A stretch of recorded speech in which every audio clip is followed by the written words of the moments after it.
Hello guys! Nandito ako sa Dirty Kitchen kasi naglilinis ako ng tamban sa amin. Bigay lang to ng kaibigan ng kapatid ko kaninang umaga. Isang banyera. Dami na akong nalinisan. So imagine isang banyera bigay ng kapatid ko. Kaya maging mabait tayo sa kapwa. Kung ano man ang mayroon tayo, i-ano natin, ipamahagi natin kasi hindi naman natin makakain ng lahat. At saka hindi naman dadalhin natin sa kamatayan. Ayaw ni kamatayan ng ganyan. Sip-sip. So anyhow, nandito pala ako sa Dirty Kitchen. Dito sa bahay ng headquarters ng kapatid ko. Yung bunso kong kapatid kasi nandito marami siyang helper sa store nila. So dito nagsasaing. Alang naman sa loob ng bahay. Kasi masarap dito saing. So ako na lang ang nagtapos maglinis para hindi siya presko pa to kaninang umaga ay binigay. Isang dami, no? Yan.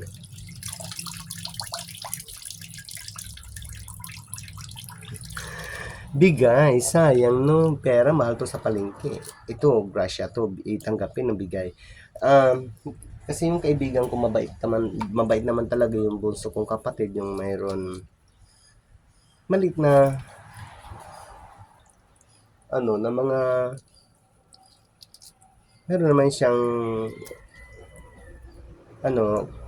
mga customer kasi niya yan eh. Yung hollow blocks, buhangin, bato kung mayroon man, nakakapag-provide siya kahit gaano karami. Basta magsumikap ka lang. So ito ay grasya, binigay. So, marami itong makikinabang dahil una, dadalhin ko po ito sa bahay sa linggo. Ilalagay ko lang ito sa freezer. Kasi, makikinabang din to kasi paborito to ng tatay ko, itong tamban na to. Kasi dati-rati, nung maliit pa kami, hanggang na lumaki na, kasi meron naglalako ng isda sa amin, ito agad ang inaano ni nanay, pinapara agad ang isda. Yung kung magatawagin sa amin, mga labasero. Ayan, si nanay ko magsisigaw sa kalsada, isda, tamban. So, ang nanay ko naman, nagtatakbo sa kalsada. So, ito yun, masarap to. Ay, sorry, noobo na ako. Ito yung paborito. Kaya, paborito din ng tatay ko to, paksiw. So, papatikimin namin siya. Kasi paborito niya to. Paksiw na tamban.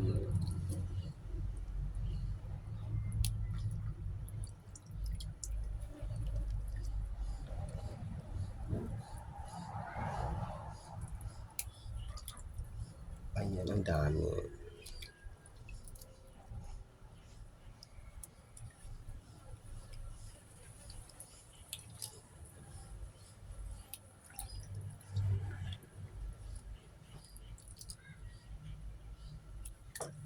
So anyway,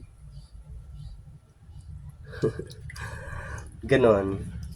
So maging masipag ka lang at maging mabait sa kapwa at hindi lilipad ng lilipad kasi mahirap ng lipad ka ng lipad sa himpapawid tapos bigla ka lang babagsak. So kailangan talaga lipad ka lang ng lipad tapos pag lumanding ka, idandahan lang, baka bubagkas sa ilalim.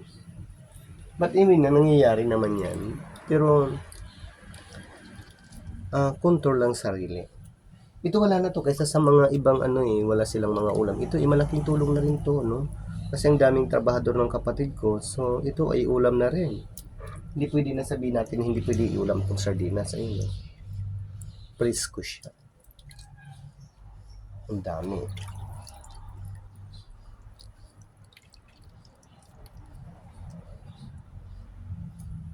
Ayan. So diba, dami to.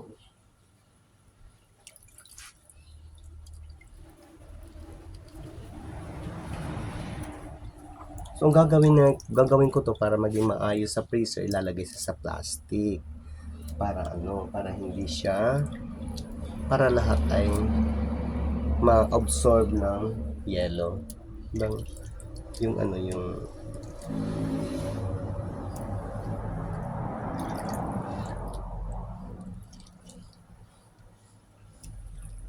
Ayun. At iba pa nga nito, pinapaksiw tapos ginagataan. At iba naman, ah, na ano, iniihaw. No, sarap nung kasi nagagawa ko rin 'to 'pag ano kami sa dagat, naliligo, iniihaw tapos ginagataan.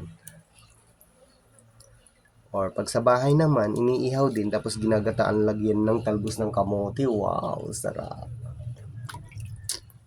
Sarap, guys. So anyway, ito po yon. So tapos na, hinugasan ko na yung mga isda na bigay sa kapatid ko. So ang laking tulong to mga ilang araw to talaga. Kasi ang dami niya mga trabahador eh. Sabihin na lang natin pa iba't ibang luto, di ba? Ah, sa ngayon araw, tanghali, paksiw. So, mamayang gabi pwede naman saksisi, pwede naman gawin nating prito, toasted na prito, di ba?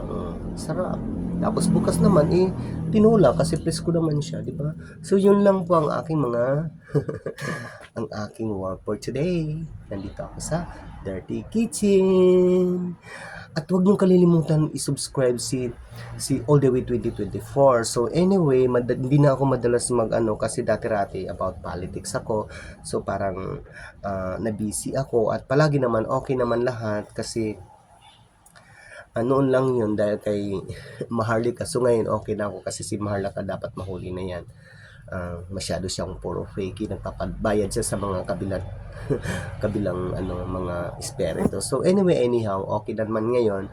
So dito naman ako sa other content. So katulad nito, kain tayo ng isdang sardinas, libre pa at masarap pa dahil wala kang kapagod-pagod, nagkaroon ka ng isang banyerang sardinas. Diba? Yun lang po. Bye-bye.